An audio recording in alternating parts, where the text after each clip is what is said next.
Ang sinasabi ko sa panalangin ko sa Diyos, kung ako po ay magiging panira sa iyong gawain, kunin mo na lang po ako.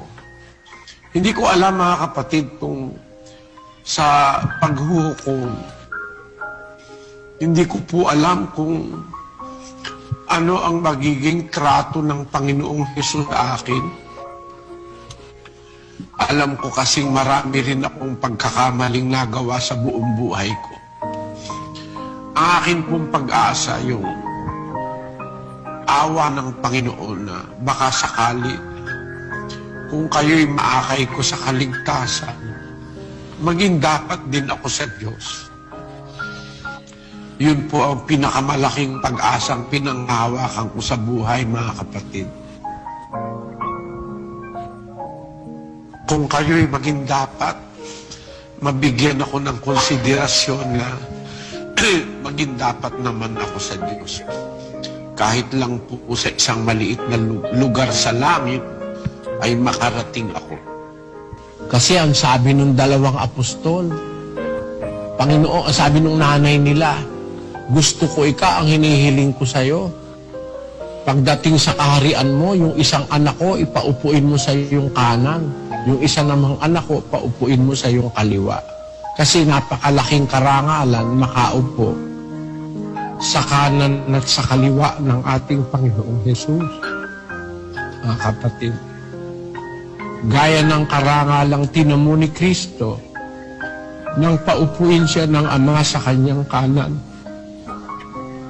Kaya siguro na sabi nung babae na ang pag-utos mo na ang aking dalawang anak.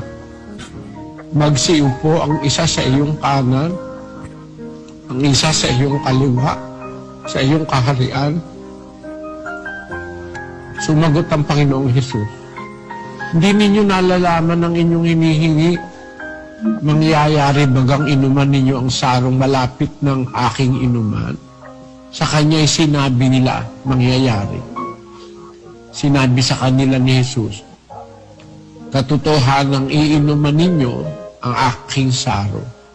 Natapat ang maupo sa aking kanan at sa aking kaliwa ay hindi sa akin ang pagbibigay. Natapat yaon ay para sa kanila na mga pinaghandaan ng aking Ama. Ako po, mga kapatid, alam ng Diyos, hindi ko po pangarap na maupo sa alinman luklukan sa langit. Kahit doon ako sa sulok, maligaya na po ako nun. Kahit po doon sa pinakasulok lang, sabi ni David, doon sa awit,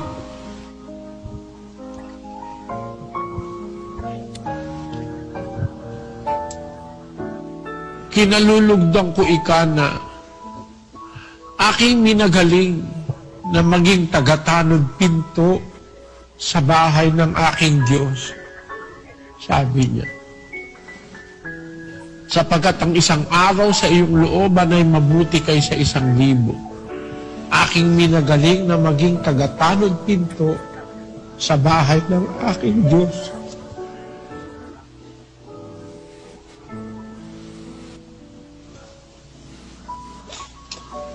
Kahit bantay lang dun sa gate, malaking bagay na po yun, mga kapatid. Nasa sa inyo, mga kapatid, ang pagpapasya. Ang sinasabi ko lang po, yung sinabi ng kasulatan, wala sa masasama na makakaunawa, ngunit silang mga pantas ay makakaunawa. Bahala na ang inyong budhi at ang inyong puso ang magpasya. Kung maniniwala kayo sa lahat ng paratang na ipinaparatang sa akin ng ating mga kaaway sa pananampalataya. Langin ko lang sa Diyos. Maganda sana sa inyo yung sinabi ni Pablo sa 2 Korinto 13:7. Sabi niya po doon, idinadalangin namin sa Diyos na kayo'y magsigawa ng masama. Hindi upang kami makakitang subok, kundi upang gawin ninyo ang may karangalan, kahit kami maging gaya ng itinakwil. Kahit na itakwil pa ninyo ako sa inyong budhi, ang dalangin namin sa Diyos, wag lang kayong gumawa ng masama. Hindi para mapatunayan kami subok, kundi para ang gawin ninyo yung karapat-dapat sa inyong kaligtasan, kahit kami para ng itinakwil. Baliwalain nyo na kami, wag lang sana yung aral na inyong narinig. Yun lang ang pakiusap ko, mga kapatid. Alam po ninyo, ang sinasabi ko sa panalangin ko sa Diyos, kung ako po ay magiging panira sa iyong gawain, kunin mo na lang po ako. Hindi ko alam, mga kapatid, kung sa paghuhukom, hindi ko po alam kung ano ang magiging trato ng Panginoong Hesus sa akin.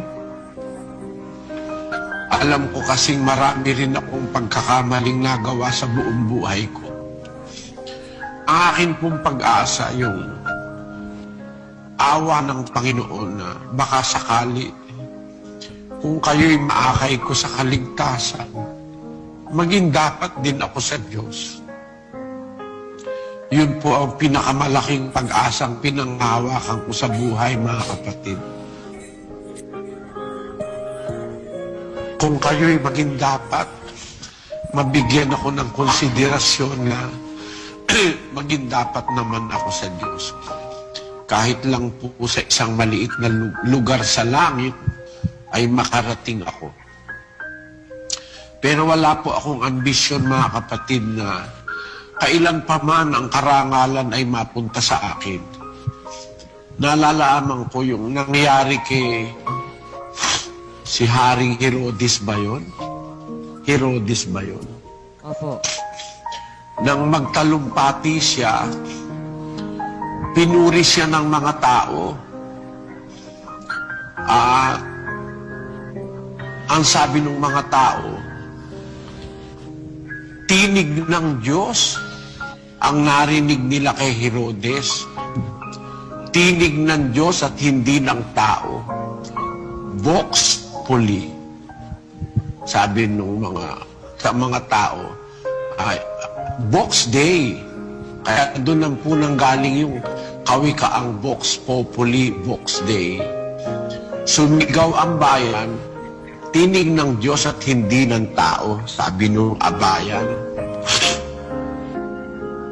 Hindi po ibinigay ni Herodes ang karangalan sa Diyos. Sinampal siya ng isang anghel at siya'y inuod at nalagot ang kanyang hininga. Namatay si Herodes.